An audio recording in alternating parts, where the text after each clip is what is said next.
La première fois que vous tombez sur une de mes vidéos ou une de mes vidéos vous a été recommandée, moi c'est Mabel. Cette semaine, nous allons un peu parler de la recrudescence des actes antisémitisme un peu partout dans le monde depuis la guerre entre Israël et le Hamas. Et cette guerre a commencé après les attaques du 7 octobre 2023 où les commandos ou les militants du Hamas sont rentrés en Israël et ont assassiné, ont pris des otages, ont décapité, ont commis des actes terroristes. Après qu'ils ont commis ces actes terroristes, l'État d'Israël, qui a le devoir régalien de protéger sa population, qui ne sont pas seulement juifs, mais qui sont aussi musulmans et chrétiens, a décidé de faire la guerre au Hamas. Et bizarrement, le Hamas était préparé à cette guerre. On se disait que le Hamas attendait cette guerre. Ils ont creusé des tunnels, ils ont acheté des armes, ils se battent. Et ils sont même en train de partager des vidéos sur les réseaux sociaux parce qu'ils se sont préparés à cette guerre. Ils se sont préparés à cette guerre, mais quand on se prépare à une guerre, il faut de la nourriture, il faut de l'eau, et ça, ils ont manqué de se préparer pour ça. Donc, ils ont déclenché la guerre et ils ont amené la population palestinienne à manquer d'eau et à manquer de nourriture.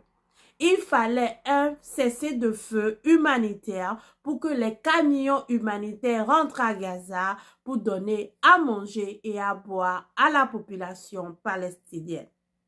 Oui, le Hamas, qui a aussi une autorité morale en Palestine, a manqué de ravitailler sa population avant d'aller déclencher les événements du 7 octobre. En déclenchant les événements du 7 octobre, le Hamas sait pertinemment que l'État d'Israël va revenir. Mais quand même, ils n'ont pas pensé à protéger le peuple palestinien qui vivait à Gaza. Ils les ont mis devant les faits en disant, bon, on a commis l'irréparable, eh bien, on est prêt à faire la guerre et sans préparer la population à cette guerre. D'où ces images atroces que nous voyons un peu sur les réseaux sociaux. Le Hamas utilise ces images pour nous dire, regardez, les Israéliens, ce qu'ils font, mais ils oublient aussi que de leur côté, avant d'aller en guerre, on se prépare. Vous imaginez, vous allez en guerre puis vous ne vous préparez pas. Même ceux qui font les vidéos de 3 minutes sur TikTok, même les vidéos de 15 secondes sur TikTok, ils se préparent pendant 2 ou 3 heures avant de faire la vidéo. Il y a un de mes confrères panafricanistes qui faisait des vidéos qui disait que avant chaque vidéo, il lui faut 4 heures de préparation, 4 heures de recherche avant de faire une vidéo d'1 heure de temps. Donc, imaginez ça, juste pour une vidéo. Et ça, c'est des gens qui savent qu'ils vont aller en guerre, qui auraient un combat et qui ne se sont pas préparés du tout, rien, zéro. Ils ont juste poussé la population palestinienne dans une guerre. Et ils comptaient sur les manifestations dans les capitales pour pouvoir amener les gens à avoir pitié d'eux et à demander que la guerre cesse. C'est un calcul très compliqué que le Hamas a fait, un groupement terroriste qui pense comme ça, qui est prêt à sacrifier le peuple palestinien. Et c'est pour ça que nous sommes ici, pour que le peuple palestinien puisse élire des représentants qui n'ont pas cette pensée de faire, qui avant d'aller lancer une guerre, qui se dit, mais si je lance une guerre, nous allons manger, nous allons boire, nous avons besoin d'électricité. Ils n'ont pas pensé à ça. Ils n'ont pas pensé à ça parce que, bon, ils sont déjà prêts à sacrifier le peuple palestinien à des causes qu'on peut régler d'une autre façon. Parce que depuis que ce problème a commencé dans les années 1940, la seule fois qu'on a trouvé une voie favorable à ce problème, c'était par le dialogue et la diplomatie. Donc, la recrudescence des actes antisémitisme dans le monde n'est qu'une mauvaise explication de ce qui se passe vraiment en Israël. La guerre a commencé après l'attaque du 7 octobre et l'attaque du 7 octobre a été organisée par le Hamas. Je vais encore vous expliquer une chose que le Hamas fait. Il y a l'histoire de la petite fille Ahmed Sanibi, si je prononce bien le nom. C'est une petite fille qui devait être à l'école. Si elle avait envie de lutter pour la cause palestinienne, on lui aurait montré la meilleure façon de lutter contre la cause palestinienne. Ceux qui sont devant la lutte palestinienne aujourd'hui, c'est les grands mannequins, les grands docteurs, les grands avocats, ceux qui ont fait les grandes universités.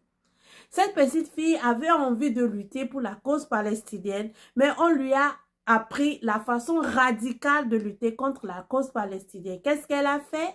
Elle aime insulter, elle insulte les militaires, elle jette les pierres aux militaires israéliens et on l'encourage en faisant des vidéos et en montrant ces vidéos un peu partout dans le monde. Vous imaginez qu'elle devait être à l'école en train d'apprendre pour devenir un grand avocat et prendre le micro aux Nations Unies pour défendre son pays. Mon pays a été sous protectorat français et celui qui est allé aux Nations Unies pour parler pour mon pays, il a fait l'université de Londres. C'est un homme très diplômé qui parlait très bien le français et l'anglais. Il est parti là, il a parlé, nous a défendu. C'est lui qui a été au devant de la lutte. Il sait de quoi il parle, il est informé, il a les bonnes informations. Voilà qu'une petite fille qui devait être à l'école, qui devait être informée, qui devait être encouragée, qu'on devait nourrir cette curiosité, a été encouragée à lancer des pierres et à même à gifler un militaire. Dans quel pays tu peux gifler un militaire et on te dit non, tu as bien fait, il faut rentrer à la maison et aller dormir. En tout cas, dans le pays d'où moi je viens, tu ne peux pas gifler un militaire et ne pas avoir des conséquences. Donc, elle a eu le courage de gifler un militaire israélien. La vidéo a été partagée. Elle a été arrêtée. Vous savez qu'elle devait être arrêtée, jugée pour avoir arrêté le militaire, pour avoir giflé le militaire israélien. Elle a fait la prison. À sa sortie de prison, vous allez penser, bon, quand elle est sortie de prison, sa famille va lui parler, on va lui dire, mais bon, on sait que tu as envie de te battre pour le pays, on veut te donner une bourse, tu vas aller étudier, tu reviens, tu seras avocat, tu seras ceci, tu seras dans les Nations Unies. Non, elle vient, on l'encourage, on la reçoit. L'autorité palestinienne qui a vu qu'elle avait une faveur du peuple, la reçoit et en fait toute une publicité. Je ne sais pas ce qui lui est arrivé à cette petite fille, mais vous savez très bien que c'est un talent qui est gâché. C'est comme ça que la radicalisation gâche le talent des enfants palestiniens. Chaque fois que vous voyez l'histoire de ces enfants palestiniens, vous voyez qu'ils ont envie de faire quelque chose pour leur pays, ils ont envie de donner le meilleur et qui n'a pas envie de donner le meilleur. Mais radicalisés, on les amène à commettre des actes qui sont condamnables par la loi, que tu sois en Afrique, en Europe, aux États-Unis. Quand tu poignardes quelqu'un, tu es condamné. Quand tu tires sur quelqu'un, tu es condamné. Quand tu gifles quelqu'un, la personne porte plainte contre toi. Quand tu frappes quelqu'un, la personne porte plainte contre toi, tu es condamné. C'est ce que le Hamas fait. Le Hamas utilise cette jeunesse palestinienne, la détresse, et moi j'appelle ça la soif de liberté de cette jeunesse palestinienne, on l'utilise pour carrément détruire leur vie. On a vu des gens faire leur combat, on a vu des jeunes se battre pour libérer leur pays, mais on n'a rien vu comme ce que fait le Hamas en encourageant, en remettant ces vidéos virales pour des raisons, pour encourager ces enfants à se radicaliser, mais en se radicalisant ça n'aide pas le peuple palestinien. Donc, nous sommes dans un cercle aussi. Oui, nous sommes dans un cercle. Parce que radicalisé, tu restes à Gaza, tu ne peux pas sortir de Gaza, tu n'as pas de formation pour trouver un bon emploi. Tu restes dans ta pauvreté. Quand tu restes dans ta pauvreté, tu accuses les Israéliens pour ce qui se passe. Et ça continue, c'est un cercle vicieux. Ceux qui s'en ont sorti, ceux qui sont sur les plateaux de télé, ce n'est pas les radicalisés.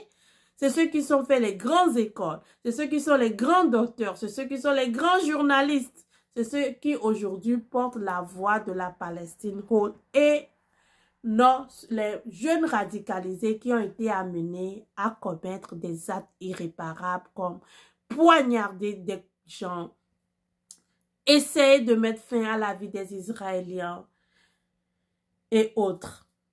C'est pour ça que le Hamas ne doit pas être encouragé. Chaque fois que nous soutenons le Hamas, nous sommes en train de détruire la vie d'un jeune Palestinien. La dernière fois, je suis tombée sur une vidéo qui a des centaines de vues, plus de vues quand même que mes vidéos, d'un papa qui dit qu'il apprend à un petit bébé le bruit des bombes. Et il dit, regarde, le bruit des bombes fait peur à mon enfant. C'est aussi ça la réalité. On exploite les enfants, l'âge où les enfants sont censés s'amuser, à qui on raconte des histoires pour former leur mentalité, pour les amener à trouver la solution aux problèmes auxquels nous n'avons pas trouvé des solutions. Imaginez en 1960, nos parents sortaient ensemble, il n'y avait pas de portable. C'est une autre génération qui a inventé le portable. C'est une autre génération qui a inventé YouTube. C'est une autre génération qui a inventé Google. Mais ces enfants sont amenés à porter les gènes de la génération précédente et qui fait que c'est difficile pour eux de trouver des vraies solutions à leurs problèmes. C'est ce qu'ils font. On montre un petit bébé et le papa imite les bruits de bombes. L'enfant a peur et ces vidéos sont aimées par les gens qui disent « Regarde ce qui se passe ». Non, non, ce n'est pas ça. Il est en train de l'exploiter, la peur de l'enfant pour nous dire « Regarde ». On ne sait même pas si cette vidéo a été tournée à Gaza. Donc, c'est ce qu'ils font le Hamas. Exploitation de la misère des Palestiniens. Exploitation de la soif des enfants. Les enfants, ce n'est pas pour travailler. L'enfance, ce n'est pas pour travailler comme le dit le président français. L'enfance, c'est pour s'amuser, développer l'intellect et devenir une personne capable demain de pouvoir résoudre les problèmes de la société, même ses propres problèmes et enfin les problèmes de la société. Donc, si vous avez des enfants, n'oubliez pas de les aimer, de leur laisser où on développe des aptitudes qui nous amènent dans la vie adulte à pouvoir résoudre les problèmes de notre génération. L'enfant, ce n'est pas le travail. Les enfants ne doivent pas porter le lourd fardeau des adultes. Mais le président travailleur qui fait travailler les enfants, ce n'est pas le travail des enfants condamnés par la loi, par hasard. Mais bon, le président qui fait travailler les enfants a décidé de ne pas participer à la marche contre l'antisémitisme organisée en France, mais d'inviter le rabbin à l'Élysée en privé. Pour certains, ce n'était pas le meilleur des choix. Il devait participer à la marche antisémitisme pour prouver qu'il était vraiment sérieux, qu'il est prêt à taper sur la table quand il s'agit des actes antisémitisme en France. Mais c'est aussi le même président qui a appelé au cessez-le-feu et qui a accusé Israël de tuer femmes et enfants à Gaza. C'est un président qui n'est pas souvent dans la cohérence. La dernière fois, il regardait le ciel et il regardait la fenêtre. On ne sait pas ce qu'il y a dans le ciel. Si ce n'est pas le soleil, les étoiles. Mais la fenêtre non plus, si ce n'est pas regarder le ciel et les étoiles. Bon, c'est un président qui est un peu dans l'incohérence. La dernière fois, quand il y avait eu un problème, avant quand il y avait un problème en France, il se jetait dans les voyages un peu partout.